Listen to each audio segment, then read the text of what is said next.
Que bom estarmos reunidos como igreja. É só assim uma antessala do céu. Amém?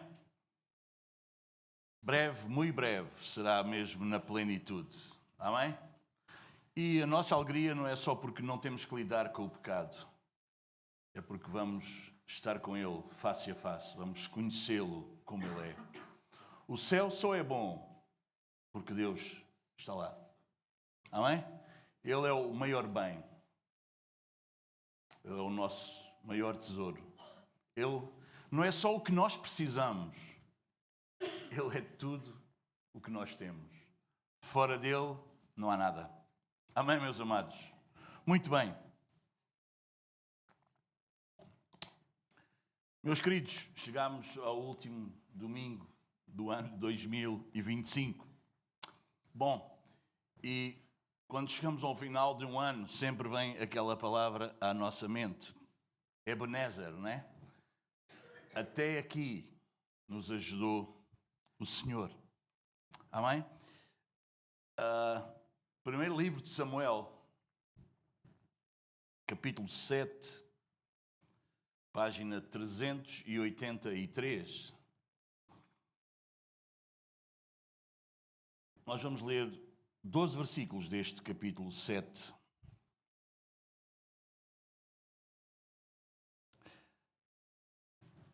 Vamos expor mais um texto bíblico. Amém?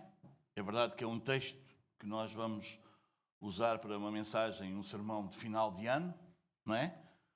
O título é esse mesmo, até aqui nos ajudou o Senhor, não é? É um bom título, ok? E é verdade, meus amados, este púlpito continua a ser púlpito, mas o texto governa cada afirmação que vocês vão ouvir. Amém?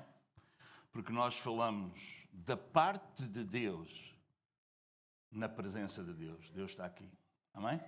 E quando nós temos consciência disso, como nós sabemos bem, muito bem no nosso dia a dia, quando nós falamos de alguém, quando ele não está presente, talvez a nossa conversa pode divagar um pouco acerca dele, porque ele nem sequer está lá, não é? Para nos confrontar. Mas quando a pessoa está presente, às vezes até ficamos um pouco corados, até fica ali um pouco diferente, não é? Temos algum cuidado para falar acerca dessa pessoa. Amém? Eu louvo a Deus porque nós não só nos reunimos como povo de Deus, mas o Deus desse povo está presente. Amém? E isso é maravilhoso para nós. Isso é o melhor que nos poderia acontecer. Amém, meus amados? Então é na presença dele. Amém? Queremos falar dele. Ok? Vamos ler o texto então? Primeiro livro de Samuel, capítulo 7, do versículos 1 ao 12. Diz-nos assim a palavra de Deus. Então vieram os homens de Kiriat Jearim e levaram a arca do Senhor à casa de Abinadab, no outeiro, e consagraram Eleazar, seu filho, para que guardasse a arca do Senhor. Sucedeu que, desde aquele dia, a arca ficou em Kiriat Jearim e tantos dias se passaram que chegaram a 20 anos. E toda a casa de Israel dirigia lamentações ao Senhor. Falou Samuel a toda a casa de Israel, dizendo: se é de todo o vosso coração que voltais ao Senhor, tirai de entre vós os deuses estranhos e os astarotes, e preparai o coração ao Senhor, e servi a Ele só, e Ele vos livrará das mãos dos filisteus. Então os filhos de Israel tiraram dentre si os balaíns e os astarotes, e serviram ao Senhor, só ao Senhor. Disse mais Samuel: congregai todo o Israel em Mispa, e orarei por vós ao Senhor. Congregaram-se em Mispa, tiraram água e a derramaram perante o Senhor, jejuaram aquele dia e ali disseram: pecamos contra o Senhor. E Samuel julgou os filhos de Israel em Mispa. Quando depois os filisteus ouviram que os filhos de Israel estavam congregados em Mispa, subiram os príncipes dos filisteus contra Israel. O que ouvindo os filhos de Israel tiveram medo dos filisteus. Então disseram os filhos de Israel a Samuel: não cesses de clamar ao Senhor nosso Deus por nós, para que nos livre da mão dos filisteus. Tomou, pois, Samuel um cordeiro que ainda mamava e o sacrificou em holocausto ao Senhor. Clamou Samuel ao Senhor por Israel e o Senhor lhe respondeu. Enquanto Samuel oferecia o holocausto, os filisteus chegaram à peleja contra Israel. Mas trovejou o Senhor aquele dia com grande estampido sobre os filisteus e os aterrou de tal modo que foram derrotados diante dos filhos de Israel. Saindo de Mispa, os homens de Israel perseguiram os filisteus e os derrotaram até abaixo de Betcar. Tomou então Samuel uma pedra e a pôs entre Mispa e Sem e lhe chamou Ebenezer e disse: até aqui nos ajudou o Senhor. Vamos orar, meus amados.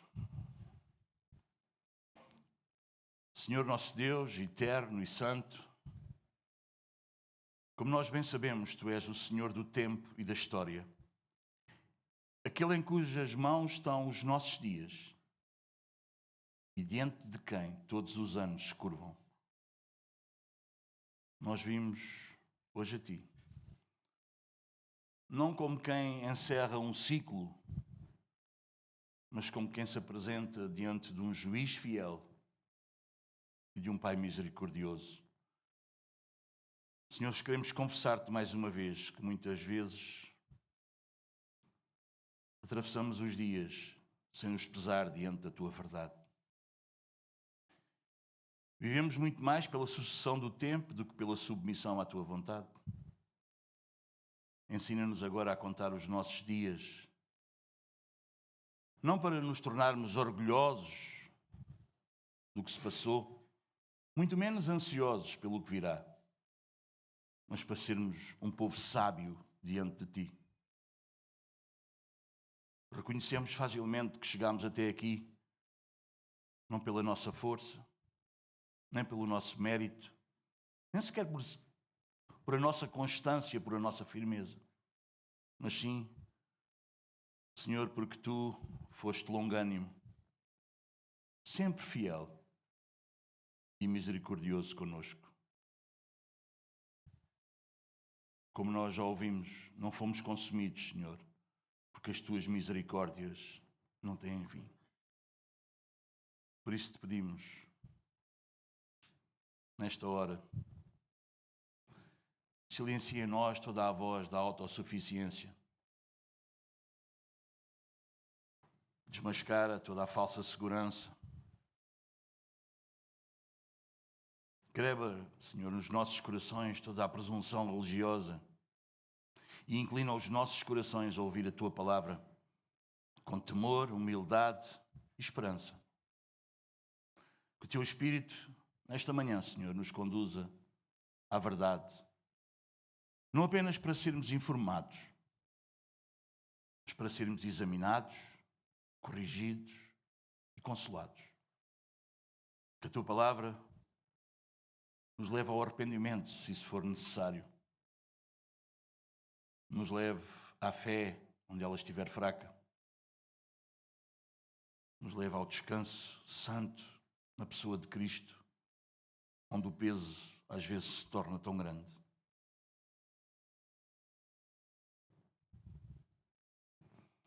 E que no final possamos confessar com entendimento, com uma gratidão sincera e uma submissão real, dizendo: Ebenezer, até aqui nos ajudou o Senhor. Como igreja, nós oramos no nome do Senhor Jesus e todos podemos dizer amém. Fiquemos sentados, meus amados.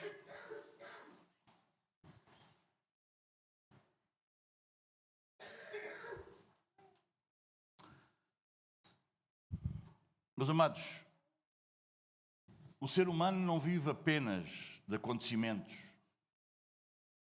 E aconteceu muita coisa durante este ano.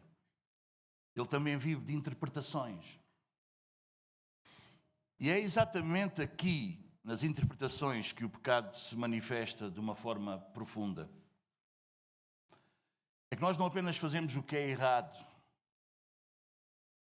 mas nós interpretamos a realidade de modo a preservar, a manter a nossa autossuficiência. Muito por aquilo que nos rodeia. Tu és capaz, tu podes, há força em ti. Segue o teu coração. Tudo coisas antibíblicas. Tudo coisas humanistas. O fim do ano, meus amados, se nós pararmos um pouco para pensar, é um momento espiritualmente crítico. Muito crítico até, permitam-me. Porque induz-nos a conclusões. O homem não consegue atravessar o tempo sem explicá-lo. A questão nunca é se ele interpreta, se ele consegue interpretar a sua história. Mas como é que ele a interpreta?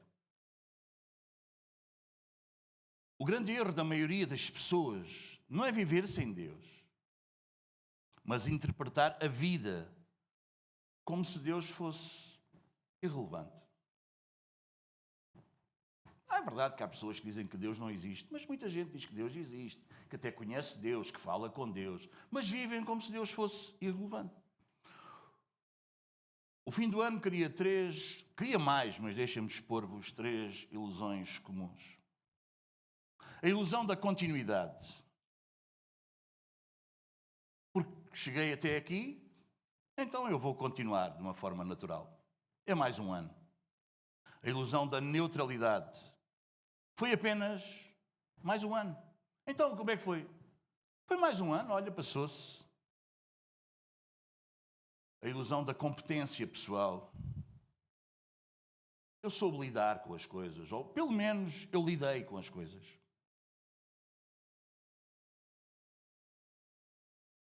Poucas coisas são tão enganosas quanto a simples passagem de ano. O tempo não fala, mas o tempo testemunha. Ele não nos acusa em voz alta, mas ele revela.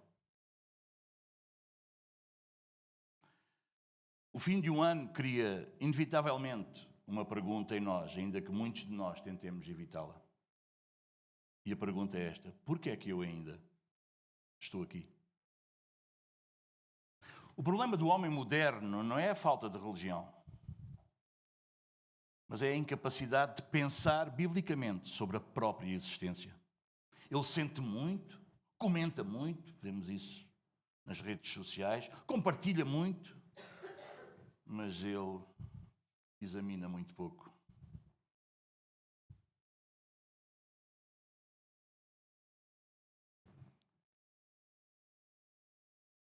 E tira conclusões automáticas.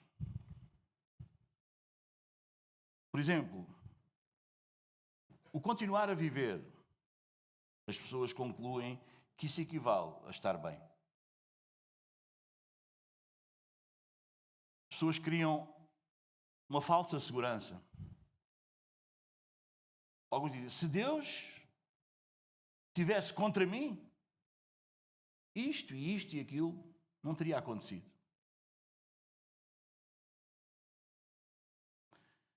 E todas estas coisas anestesiam a consciência das pessoas. A continuidade da vida, continuarmos a viver, é confundida com a aprovação divina. Mas as Escrituras jamais permitem tal leitura tão simplista da realidade.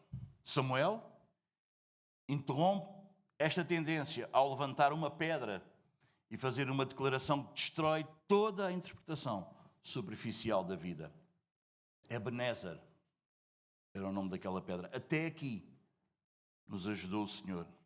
Isto não é um comentário de um tempo devocional que nós possamos ter. É uma afirmação teológica absoluta. Vamos ver o fim do ano como um ato teológico, não cronológico. O fim do ano jamais será um evento neutro. Ele é, e quer, reconheçamos ou não, um ato teológico imposto pela providência divina. Deus governa o tempo não apenas para que ele passe, mas para que ele revele. O tempo é uma ferramenta divina para expor. o que realmente amamos, no que realmente nós confiamos e onde realmente nós buscamos segurança. Por isso, Moisés, no Salmo 90, versículo 12, ele vai dizer: ensina-nos a contar os nossos dias para que alcancemos coração sábio. Contar os dias aqui não é matemática, irmãos. É um discernimento moral diante de Deus. Quem chega ao fim de um ano sem fazer um exame espiritual, essa pessoa chega enganada. A gratidão que não é examinada transforma-se numa anestesia espiritual. A celebração sem arrependimento torna-se a idolatria do conforto. A palavra de Deus, em Romanos, capítulo 2, versículo 4, adverte-nos que a paciência de Deus pode ser lida de forma errada e perversa. Paulo vai escrever na carta aos Romanos e ele vai dizer: ou desprezas a riqueza da sua bondade e tolerância e longanimidade, ignorando que a bondade de Deus é que te conduz ao arrependimento. Portanto, o simples facto de estarmos vivos, reunidos, preservados, não é o fim da questão. É só o início dela. Irmãos, o fim do ano não é apenas um marco cronológico. É um momento de reflexão. Um momento hermenêutico. Precisamos de interpretá-lo. Somos forçados a interpretar a nossa própria história.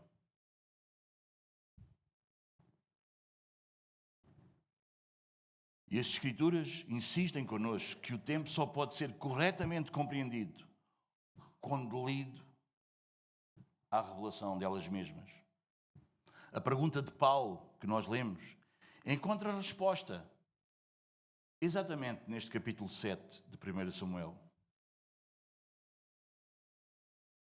Como nós lemos, meus amados,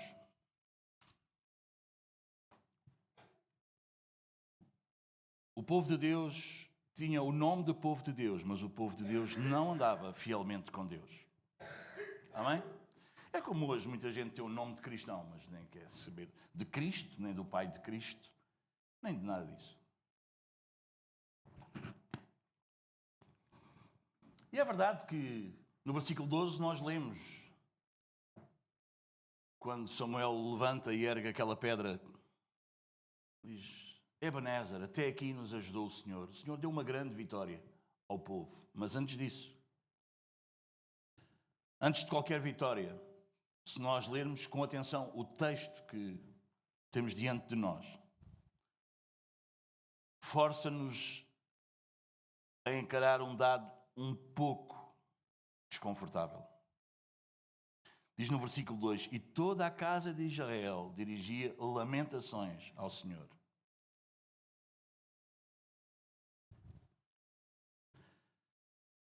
Parecendo que não, mas o tempo passa a correr. E no versículo 2 diz que e tantos dias se passaram que chegaram a 20 anos. E nós sabemos que a arca representava a presença de Deus com o povo. E de repente passaram-se 20 anos. E a arca estava na casa de Abinadab, em vez de estar com o povo. A presença de Deus. O povo estava lá, mas a presença de Deus não estava lá. O verbo hebraico traduzido por lamentações, ou dirigia lamentações, ou lamentava, é naha. Não descreve um mero sentimento emocional, mas um desejo restaurado por Deus em nós, em Israel. Israel ainda não estava a obedecer completamente.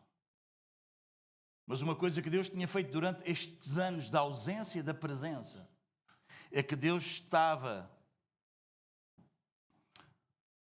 a tirar do coração do povo de Israel qualquer substituto que satisfazesse o seu povo. Os irmãos entendem? Às vezes não é só no momento em que a presença de Deus se afasta, que se percebe logo. Às vezes é preciso tempo. Porque às vezes nós socorremos-nos a isto, socorremos-nos àquilo, buscamos isto, buscamos aquilo, e durante um tempo essas coisas nos satisfazem. Mas a verdade é que, passado 20 anos, Deus usou tudo isso e tudo o que aconteceu durante estes 20 anos para trabalhar no coração daquele povo, para que aquele povo pudesse perceber que, afinal, ele jamais seria um povo satisfeito e feliz sem a presença de Deus. Às vezes isso acontece na nossa vida. A restauração começa quando o coração deixa de encontrar descanso nos ídolos, ainda que não tenha encontrado, ainda que não tenha voltado inteiramente ou plenamente para o Senhor. É verdade, meus irmãos. É aí que começa a acontecer a restauração. Quando o nosso coração começa a deixar de se satisfazer em coisas que ele se satisfazia. Não é? E nós começamos a perceber que o que nós precisamos é do Senhor. Deixem-me dar-vos uma aplicação pastoral. Deus frequentemente permite longos períodos de vazio espiritual antes da restauração para matar as nossas falsas seguranças. Versículos 3 a 6. O arrependimento como um retorno do pacto da aliança que Deus tinha feito com o seu povo, com os seus. Samuel então vai falar como profeta e ele vai dizer: falou Samuel a toda a casa de Israel, dizendo: se é de todo o vosso coração que voltais ao Senhor, tirai dentre vós os deuses estranhos e os astarotes e preparai o coração ao Senhor e servi a Ele só, e Ele vos livrará das mãos dos filisteus. O verbo voltai de todo o coração, ou outra tradução diz convertei-vos, é o hebraico shuv, que significa retornar. Significa retornar, não é apenas corrigir comportamentos. Vocês entendem? Trata-se aqui de converter, trata-se aqui de uma restauração relacional. Trata-se de restaurarmos a nossa relação com Deus. Não é nós deixarmos de fazer coisas simplesmente que nós fazíamos e agora fazemos coisas que outros religiosos fazemos. Não é isso. Não é isso que a palavra quer dizer aqui. No seu original ela quer dizer não só uma mudança, não só corrigirmos comportamentos, mas o nosso coração se voltar inteiramente. Reparem que a ordem, se nós olharmos com cuidado, é retornar ao Senhor, remover os ídolos e um serviço exclusivo a Deus. Reparem que a ajuda de Deus não inicia o processo. Ela responde ao arrependimento que Ele mesmo já produziu em nós. Amém? Deus começa-nos a ajudar depois de Ele nos ter conduzido ao a... Quantos percebemos isso? Amém? Muitas vezes nós queremos que Deus nos ajude sem nos arrependermos, sem nos convertermos. Mas a ajuda de Deus não começa. Não se inicia. Ou melhor, o trabalho de Deus, ficando mais claro, conosco, com o homem, não começa com ajuda. Começa com Deus concedendo o arrependimento para que o nosso coração se volte para Ele. O apóstolo Paulo, na segunda carta aos Coríntios, se vocês quiserem ir.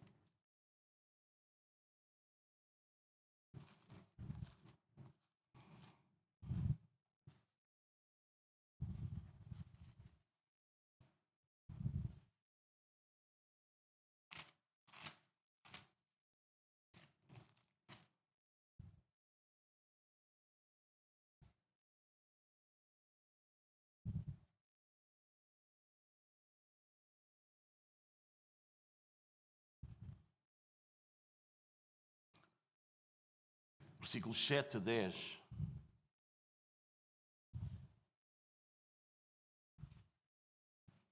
Diz assim: e para que não me ensoberbecesse com a grandeza das revelações, foi-me posto um espinho na carne, um mensageiro de Satanás, para me esbofetear a fim de que não me exalte.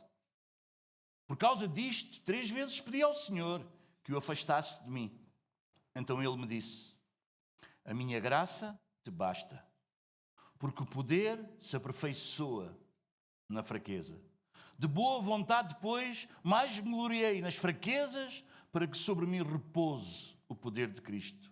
Pelo que sinto prazer nas fraquezas, nas injúrias, nas necessidades, nas perseguições, nas angústias, por amor de Cristo.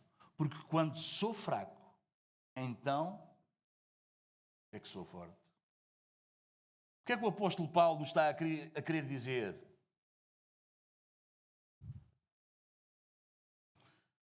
Deus nunca nos vai ajudar para preservar a nossa autonomia humana e a nossa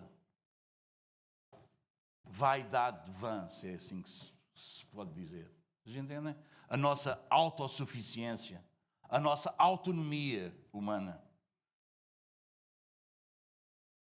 Deus sempre vai destroná-la. Amém?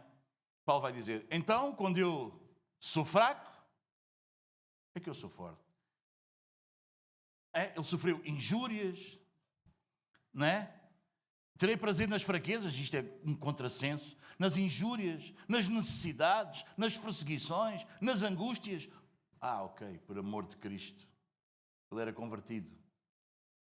Porque quando sou fraco, então é que eu sou forte. Quando eu mais dependo dele, então aí essa é a minha maior força. Deus não ajuda para preservar a autonomia humana, como eu vos disse, mas para tirá-la do trono da nossa vida. Versículos 8 a 10. Israel não pede armas. O que é que eles pediram? Intercessão, oração. Não cesses de clamar ao Senhor nosso Deus por nós.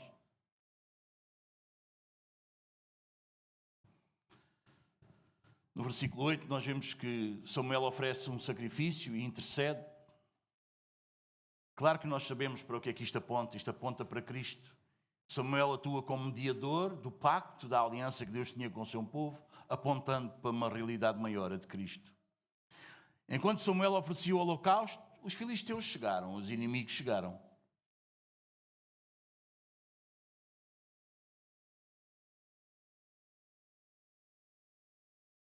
Voltando lá ao texto, vamos prestar atenção a ele.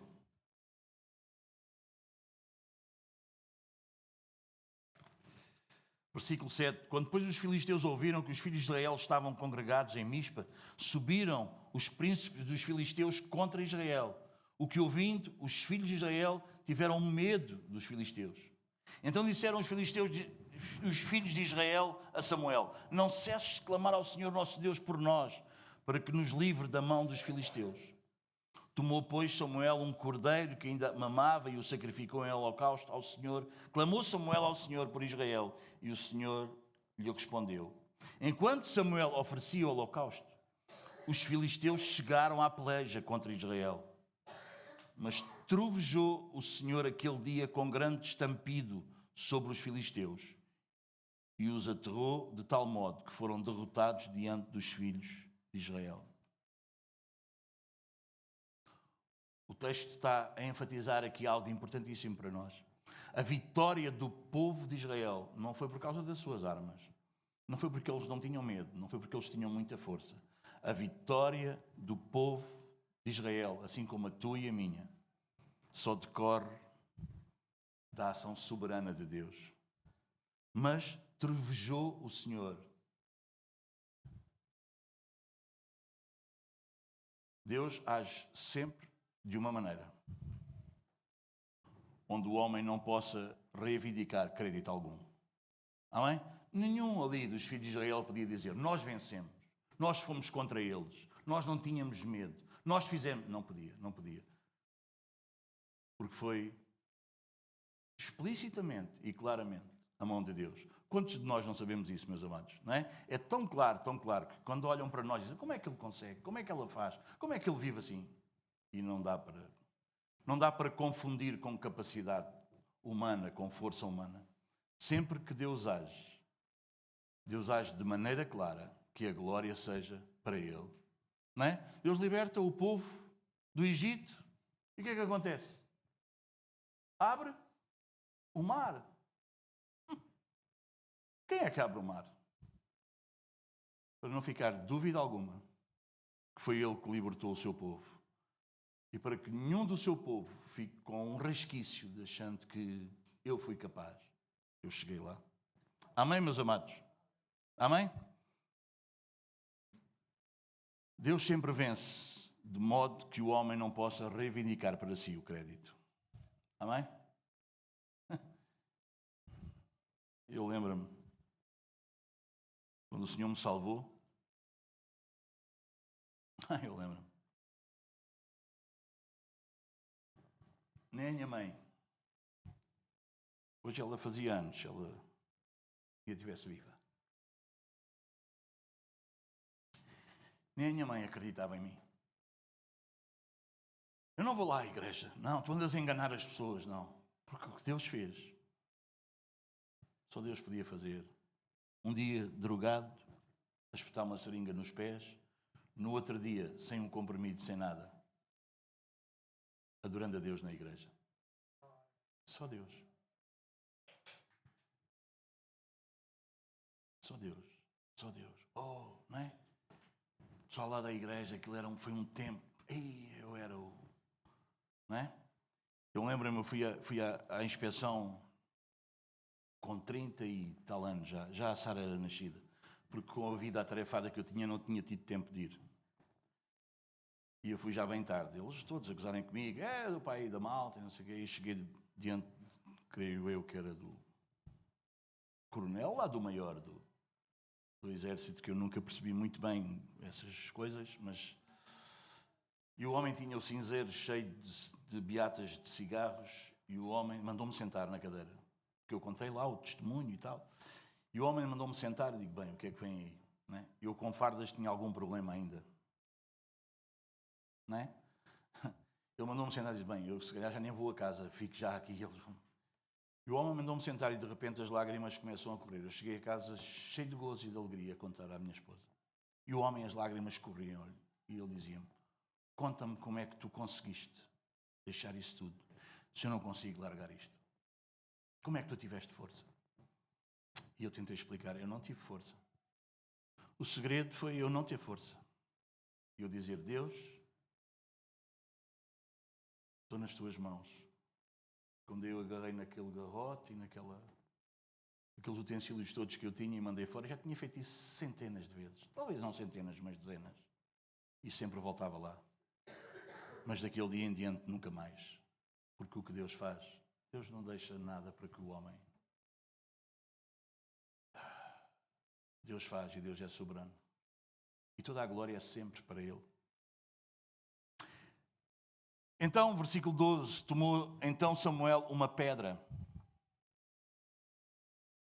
Memoriais na Escritura não são para lembrar de Deus, mas são para disciplinar a memória do seu povo. Já falei quando Deus abriu o mar vermelho na saída do Egito, mas quando Josué já está a conduzir o povo e não Moisés, em Josué no capítulo 4. Deus deu instruções a Josué para que ele colocasse 12 pedras. Vamos lá, Josué, um bocadinho atrás.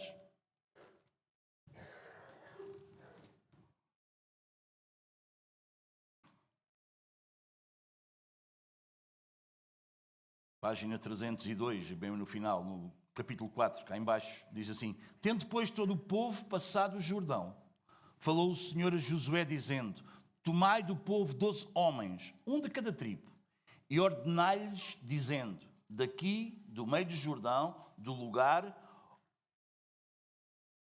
onde parados pousarem os sacerdotes os pés, tomai 12 pedras, e levai-as convosco e depositai-as no alojamento em que haveis de passar esta noite. Chamou, pois, Josué os 12 homens que escolhera dos filhos de Israel, um de cada tribo, e disse-lhes, passai adiante da arca do Senhor, vosso Deus, ao meio do Jordão, e cada um levante sobre o ombro uma pedra, segundo o número das tribos dos filhos de Israel, para que isto seja por sinal entre vós. E quando vossos filhos no futuro perguntarem, dizendo, que vos significam estas pedras? Então lhes direis que as águas do Jordão foram cortadas diante da arca da aliança do Senhor, Em passando ela, foram as águas do Jordão cortadas. Estas pedras serão para sempre, por memorial aos filhos de Israel. Amém?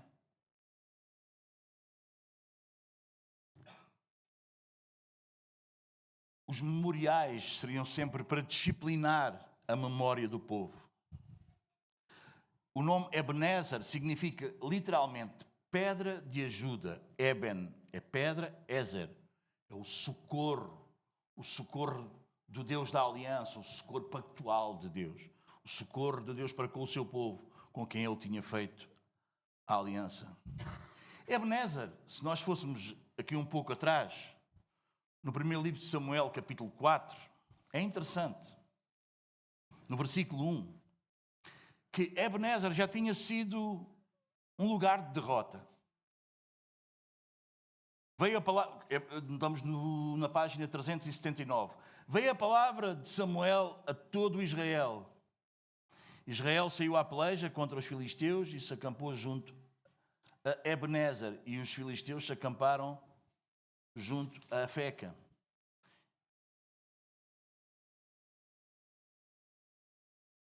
Expuseram-se os filisteus em ordem de batalha para sair de encontro a Israel, e travada a peleja, Israel foi derrotado pelos filisteus. E estes mataram no campo aberto cerca de 4.000 homens. Ebenezer já tinha sido um lugar de derrota. Mas Samuel dá-lhe uma nova interpretação. Samuel dá-lhe, diante do passado de derrota, Samuel agora vai-lhe dar um significado de vitória. E é isso mesmo, meus amados irmãos. Deus transforma lugares de vergonha em marcos de misericórdia. Amém? Amém, meus amados. Amém. Amém. Sabem porque é que eu não tenho problema de falar do meu passado? Porque eu já não sou isso. Amém? Amém, meus amados? Amém? Qualquer lado onde eu ando, as pessoas sabem do meu passado. Uma vez eu fiz um trabalho na Seguritas. E nós lá éramos examinados, eles iam ver o nosso registro criminal, ali em Linda a Velha, porque nós íamos abrir o trabalho era, dentre muita coisa, era abrir uma parede que tinha 60 centímetros de betão de largura, e era mesmo no cofre onde estava o dinheiro. E não era qualquer pessoa que entrava lá.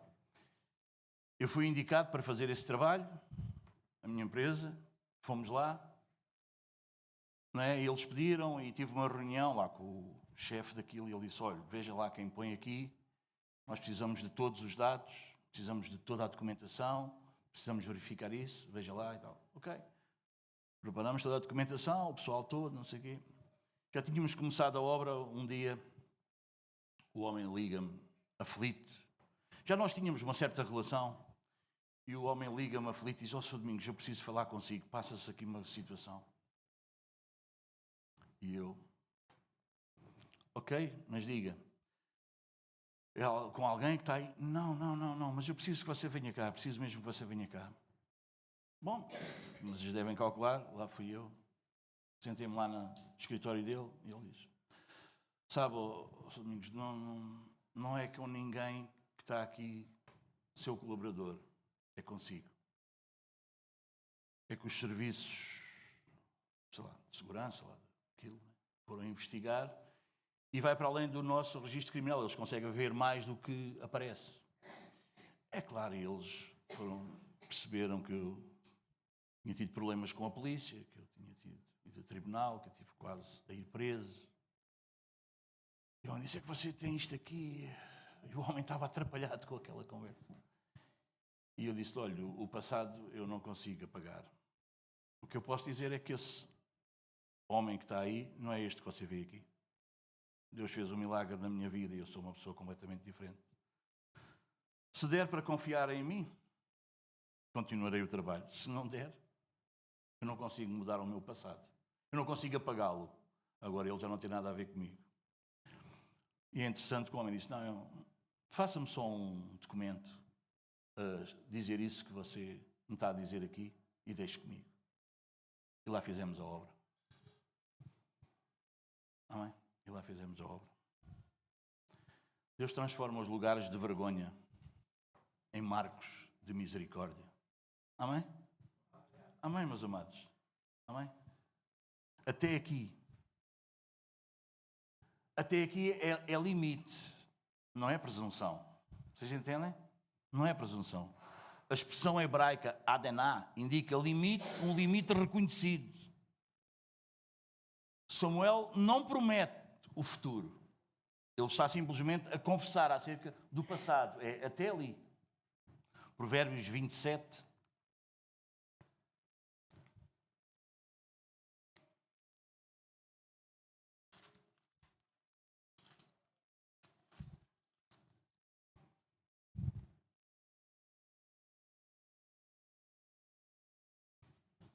Versículo 1, nós somos, página 898, nós somos advertidos a não te glories do dia de amanhã, porque não sabes o que trará à luz.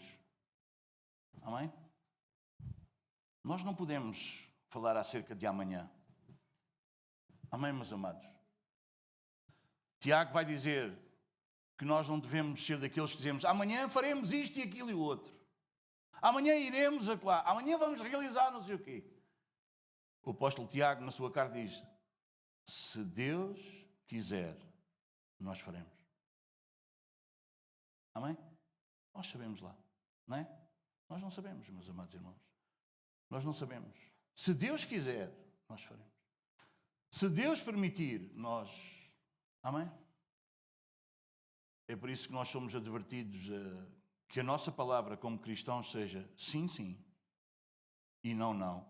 O que passar disso é de procedência maligna. Não é? Nós não devemos... eu juro que vou... A gente sabe lá. A gente não sabe. Não é? A gente não sabe. A gente não sabe. João 15, 5.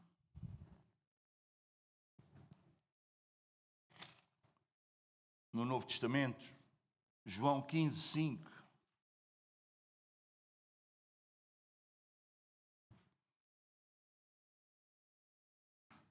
Jesus vai dizer aos seus discípulos: eu sou a videira, vós os ramos.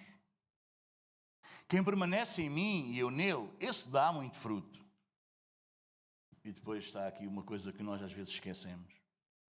Porque sem mim, nada podeis fazer. Fala de uma dependência contínua. Ebenezer até aqui nos ajudou o Senhor. Ajudou o Senhor não é um troféu espiritual. É só uma confissão humilde.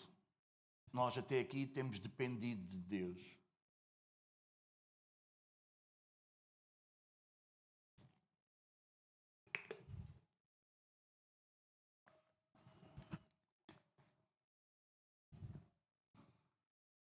Salmo 121.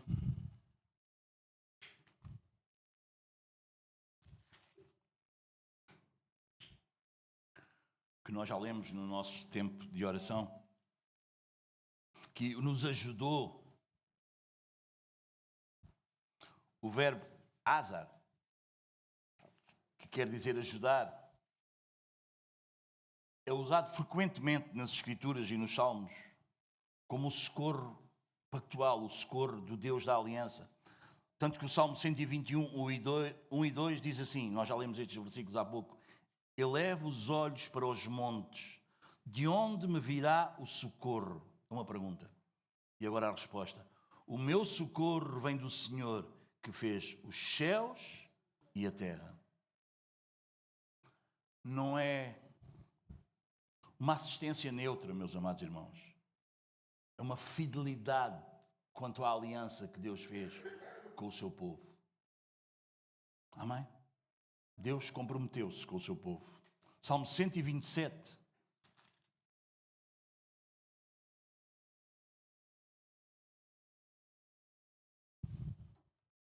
lembra-nos, página 850, lembra-nos que todo o bem procede de Deus.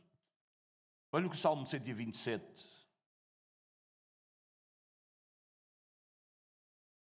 nos diz. Se o Senhor não edificar a casa, em vão trabalham os que edificam. Se o Senhor não guardar a cidade, em vão vigia a sentinela. Inútil vos será levantar de madrugada, repouso à tarde, comer o pão que penosamente granjeaste. Aos seus amados ele o dá enquanto dormem. Amém? Amém, meus amados? Deixa-me passar aqui um pouco pela leitura que o Levi fez no início.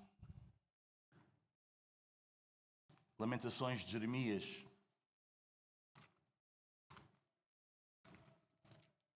Capítulo 3. Versículo 22. Jeremias está a escrever este livro num tempo de uma ruína total do povo de Israel.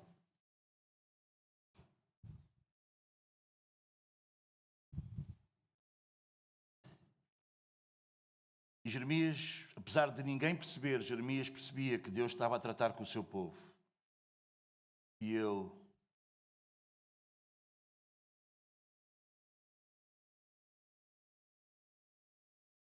chega ao ponto de dizer no versículo 21, no 20 ele diz: minha alma continuamente os recorda e se abate dentro de mim. Quero trazer à memória o que me pode dar esperança.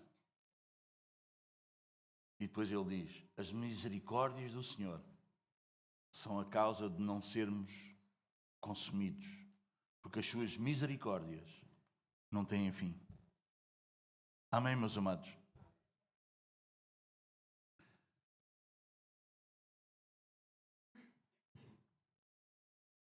O verbo consumir significa exterminar completamente. O texto não está a negar a disciplina. Vocês entendem que Deus estava tratando com o seu povo. E daí muita dificuldade, muito problema. Não está a negar isso. Mas afirma que ela tem um limite imposto. E qual é o limite? A misericórdia do Senhor para com o seu povo. Amém? E ele percebe que aquele povo está tão de costas voltadas para Deus que Jeremias diz: bem, não há esperança. Quer trazer à memória o que é que me pode dar esperança.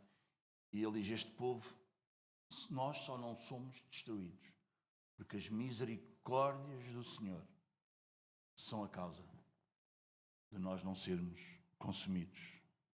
Amém? Versículo 23. Renovam-se cada manhã. Grande é a tua fidelidade.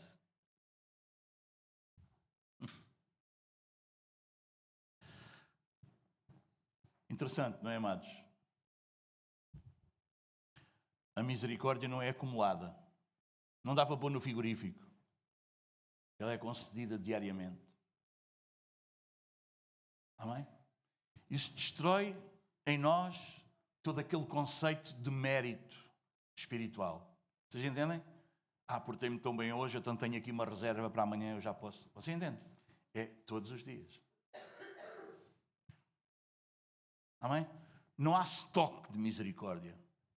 Não há estoque de graça. Lembram-se? Eu estou ainda a ver o que é que nós vamos estudar à terça. Talvez Êxodo. E o livro de Êxodo vai nos mostrar como Deus tratou com um povo escravo, que vai trabalhá-lo no deserto, para ele ser, em vez de ser... Tanto que é aí que Deus muda o nome. Em Êxodo, ainda alguma parte que trata os filhos... Em Gênesis, são os filhos de Jacó, né? E depois em Êxodo vamos ouvir os filhos de Israel, né? Eles deixam... Vocês entendem? Há transformação. E vocês percebem, mas lembram-se, o maná no deserto não dava para guardar. Vocês entendem? Deus ia ensinar o seu povo. Não dava para guardar. Quem guardasse apodrecia. Aquilo não valia a pena. E às vezes há pessoas que, bom, hoje eu portei-me bem, amanhã então eu tenho aqui uma reserva de...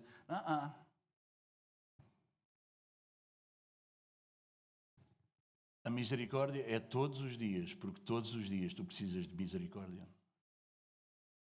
Não dá para ter esse toque. 24. A minha porção. Não é? Lembram-se disto que nós estudámos na terça? Quantos se lembram? Amém? A minha porção é o Senhor, diz a minha alma, portanto, esperarei nele.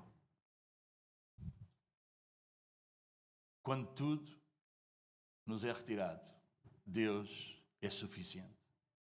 Amém? Amém, meus amados? Ele é a nossa porção. Ele é a nossa herança. Amém? Lembram-se? Quando nós estudámos acerca da herança? O que é que o salmista queria dizer com a herança? A herança não era terras, não é? As divisas, não é? Os marcos que delineava, não é? Meus amados, Deus não nos criou só e nos colocou aqui. Ele colocou-nos aqui, no sítio onde nós estamos. Nada está fora do seu controle, nada. Lembram-se o que é que nós lembramos? O que é que eram as divisas? O que é que era os marcos que diziam o que é que era a nossa herança? Não é? Até aqui, vocês lembram-se? Lembram-se o que é isso? Nós vimos isso que queria dizer muitas vezes, a família que nós pertencemos. Às vezes é aquela família que a gente... Mas é essa a família, é os marcos que ele pôs. Essa é a nossa herança. Esses são os limites. Amém? Deus cuida de nós ao ponto de nos colocar tudo isso. Mas hoje não é esse o tema. Precisamos lembrar, meus amados, que preservação, o facto de nós estarmos vivos, o facto de Deus ter preservado a nossa vida, isto não quer dizer salvação. Amém? As Escrituras afirmam-nos claramente, que Deus preserva até ímpios. Mateus, capítulo 5.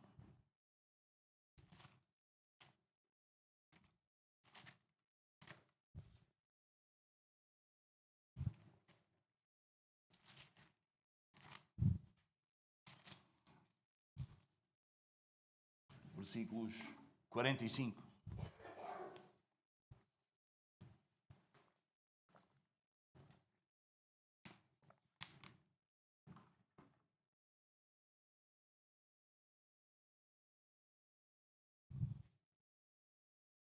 O que é que diz? Para que vos torneis filhos do vosso Pai Celeste, porque Ele faz nascer o sol sobre maus e bons, e vir chuva sobre justos e injustos.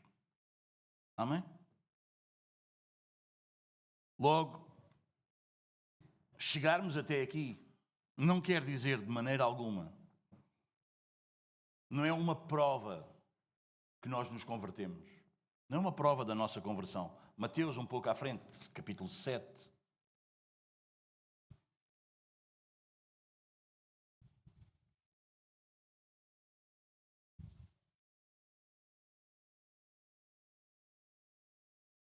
Dos versículos 15 a 23, diz-nos assim. Talvez do 13. As duas estradas. Entrai pela porta estreita, larga é a porta, e espaçoso o caminho que conduz para a perdição. E são muitos os que entram por ela. Porque estreita é a porta e apertado o caminho que conduz para a vida, e são poucos os que acertam com ela. Acautelai-vos dos falsos profetas, que se vos apresentam disfarçados em ovelhas, mas por dentro são lobos roubadores. Pelos seus frutos os conhecereis. Vamos lá ver. Colhem-se porventura uvas dos espinheiros ou figos dos abrolhos? Assim toda árvore boa produz bons frutos, porém a árvore má produz frutos maus. Não pode a árvore boa produzir frutos maus, nem a árvore má produzir frutos bons. Toda árvore que não produz bom fruto é cortada e lançada ao fogo. Assim, pois, pelos seus frutos os conhecereis. Nem todo o que me diz, Senhor, Senhor, entrará no reino dos céus, mas aquele que faz a vontade de meu Pai que está nos céus. Muitos, naquele dia, hão de dizer-me, Senhor, Senhor, porventura não temos nós profetizado em Teu nome não expelimos demónios, em Teu nome não fizemos muitos milagres? Então lhes direi explicitamente, nunca vos conheci.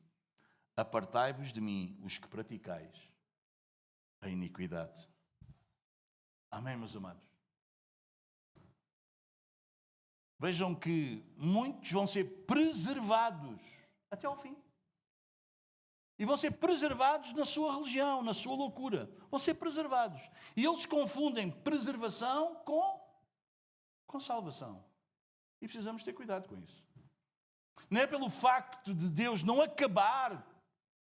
Vocês entendem? Que quer dizer que estamos aprovados ou que somos convertidos. Amém, meus amados? Mas uma promessa nós também temos nas Escrituras. Um versículo que eu gosto muito e eu cito muito para vocês. E vamos outra vez. Filipenses. Vocês já sabem qual é, não sabem?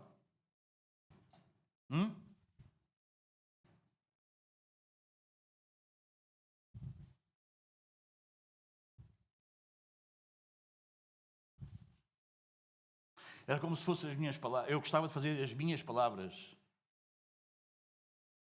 para convosco, amada igreja. As palavras do apóstolo Paulo. Pode ser? Vocês deixam? Versículos 3 a 6. Dou graças ao meu Deus por tudo quanto recordo de vós, fazendo sempre com alegria súplicas por todos vós, em todas as minhas orações, pela vossa cooperação no Evangelho, desde o primeiro dia até agora. E depois Paulo era um homem de certezas, porque é assim que é um homem de Deus. Estou plenamente certo de que aquele que começou a boa obra em vós há de completá-la até ao dia de Cristo Jesus. Amém? Quando Deus começa a obra em alguém, Deus não deixa a sua obra a meio. Amém? Não interessa. Dias vão, dias vêm, acontece isto, acontece aquilo, acontece mil e uma... Não tem problema. Se Deus começou a obra em alguém, Ele vai terminá-la. Nem todo o preservado é salvo, mas todo o salvo será preservado.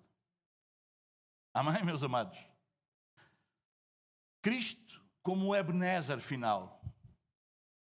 Samuel intercedeu temporariamente. Cristo intercede eternamente. Hebreus, capítulo 7.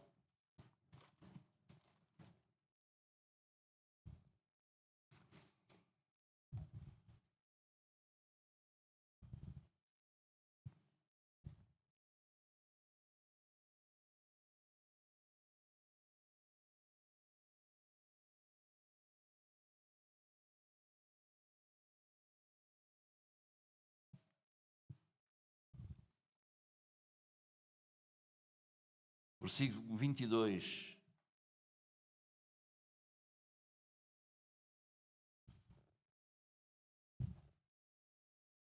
Em diante. Por isso mesmo Jesus se tem tornado fiador de superior aliança. Ora, aqueles que são feitos sacerdotes, a maior número, porque são impedidos pela morte de continuar. Este, no entanto, porque continua para sempre, tem o seu sacerdócio imutável. Por isso, também pode salvar totalmente os que por ele se chegam a Deus, vivendo sempre para interceder por eles. Amém, meus amados? Porquê é que não fomos consumidos? Isaías 53.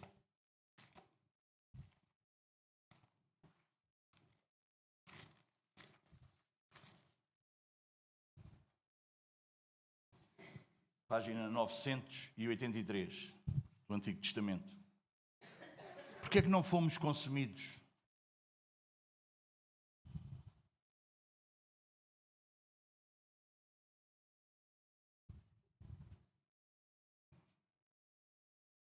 Quatro e 5. Certamente Ele tomou sobre si as nossas enfermidades e as nossas dores levou sobre si.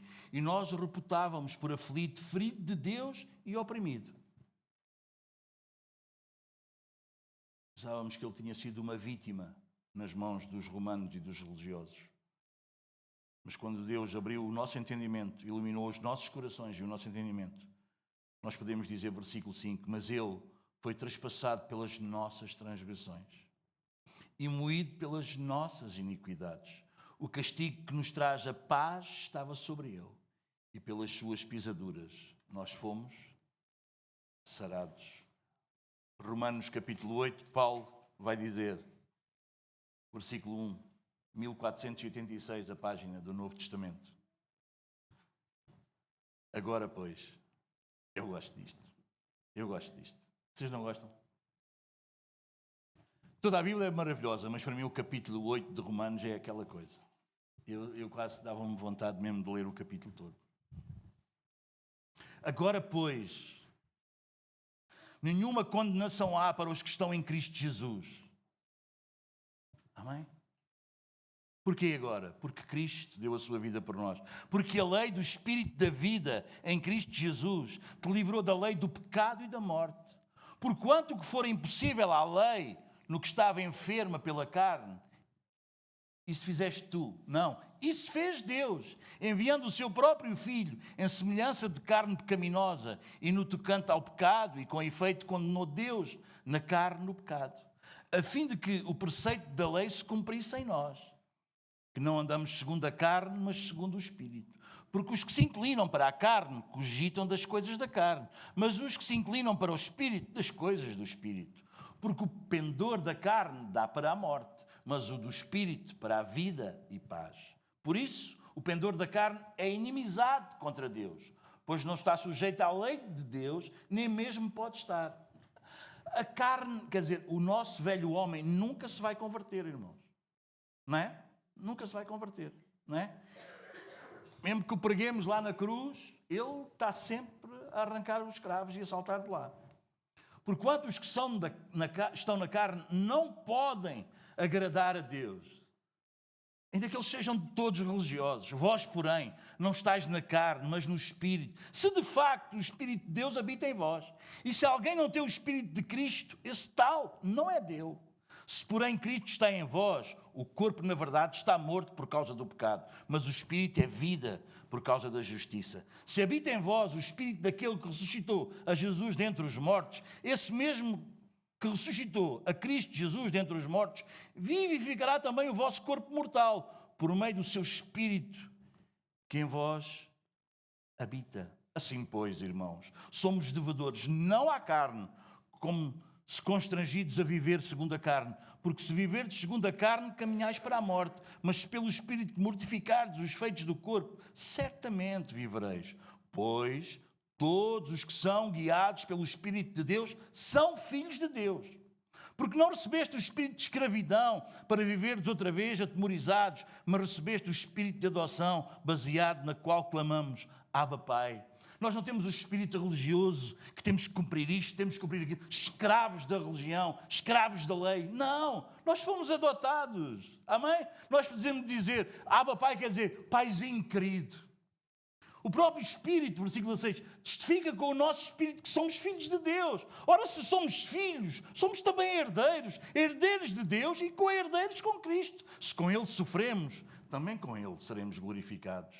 Porque para mim tenho por certo que os sofrimentos do tempo presente não podem ser comparados com a glória a ser revelada em nós. A ardente expectativa da criação aguarda a revelação dos filhos de Deus, pois a criação está sujeita à vaidade, não voluntariamente, mas por causa daquele que a sujeitou, na esperança de que a própria criação será redimida do cativeiro, da corrupção, para a liberdade da glória dos filhos de Deus. Porque sabemos que toda a criação a um só tempo geme, suporta angústias até agora.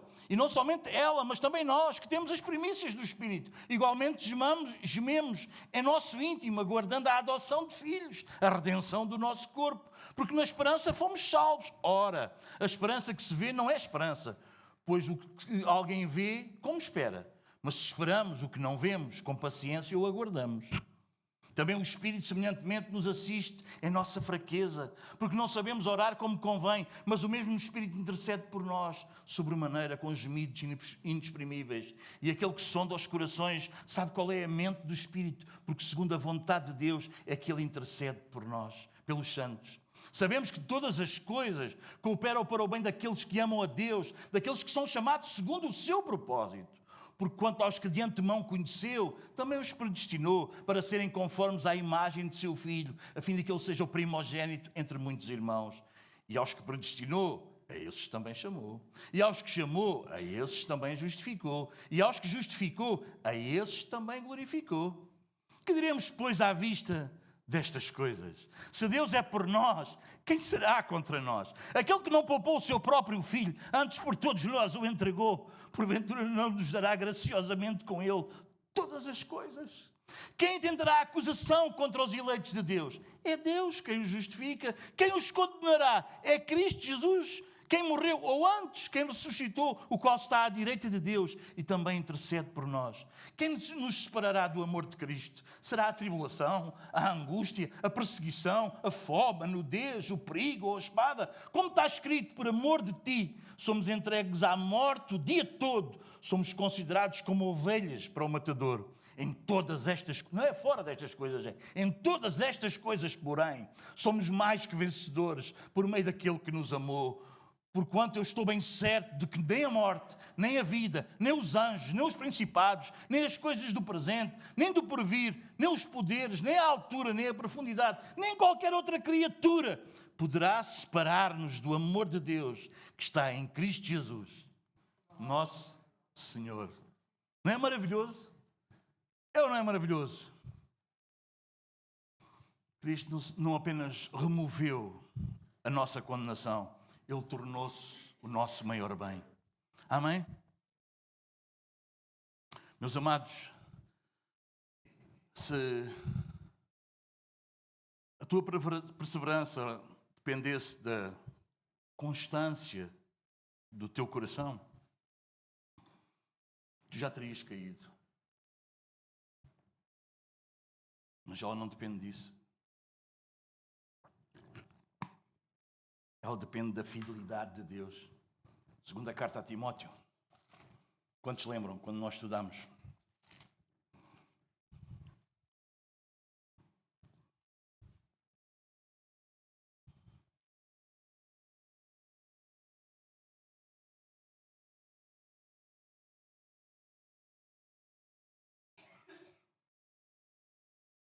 Versículo 8 a 13, Paulo escrever a Timóteo, ele vai dizer: lembra-te de Jesus Cristo. Página 1574 do Novo Testamento. 2 Timóteo 2, 8 diz: lembra-te de Jesus Cristo, ressuscitado dentre os mortos, descendente de Davi, segundo o meu evangelho, pelo qual estou sofrendo até algemas como malfeitor. Contudo, a palavra de Deus não está algemada. Por esta razão, tudo suporto por causa dos eleitos, para que também eles obtenham a salvação que está em Cristo Jesus, com a eterna glória. Fiel é esta palavra. Se já morremos com Ele, também viveremos com Ele. Se perseveramos, também com Ele reinaremos. Se o negamos, Ele, por sua vez, nos negará. Se somos infiéis, Ele permanece fiel, pois de maneira nenhuma pode negar-se a si mesmo. Se tu ainda lutas contra o pecado, se tu ainda desejas Deus, se ainda te entristeces quando falhas, isso não é ausência de graça. Isso é a evidência da graça de Deus na tua vida. No final de tudo o que foi dito, precisamos afirmar algo com toda a reverência, irmãos. O maior perigo deste texto não é não entendê-lo, é usá-lo mal. Até aqui nos ajudou o Senhor. Não é uma frase para produzir em nós um alívio superficial, nem para justificar em nós uma continuidade automática, nem para encerrar um ciclo como se tivéssemos o nosso dever cumprido. É antes de tudo uma confissão que desloca o centro da nossa existência.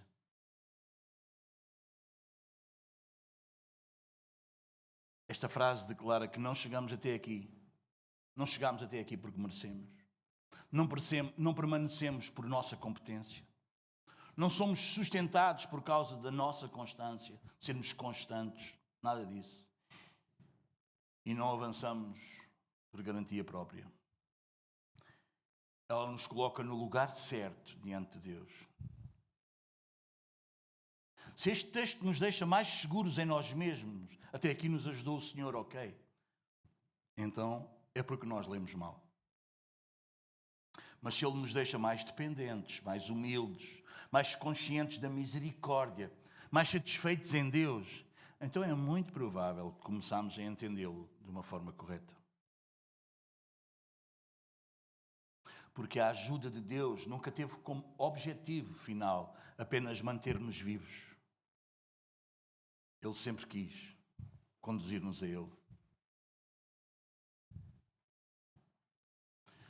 O grande testemunho deste ano que passou, e afinal de toda a nossa vida, não é que fomos fortes o suficiente para continuar, mas que Deus foi fiel o suficiente para não nos abandonar. Essa fidelidade não se manifesta apenas em livramentos visíveis, mas manifesta-se também na disciplina com que Ele nos tratou, mas não nos destruiu. No silêncio, muitas vezes, que Ele lidou connosco, e esse silêncio nos purificou. Na espera que Ele nos obrigou a ter, que afinal de contas o que ela fez connosco foi nos desejar a Ele mais do que tudo. Quando Jeremias diz, as misericórdias do Senhor são a causa de não sermos consumidos, ele está a confessar algo mais profundo do que preservação. Ele está a confessar que Deus permaneceu quando tudo o resto caiu e nos abandonou.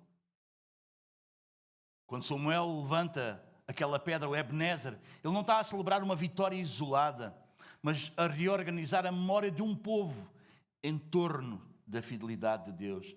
Esta é a verdadeira obra da graça.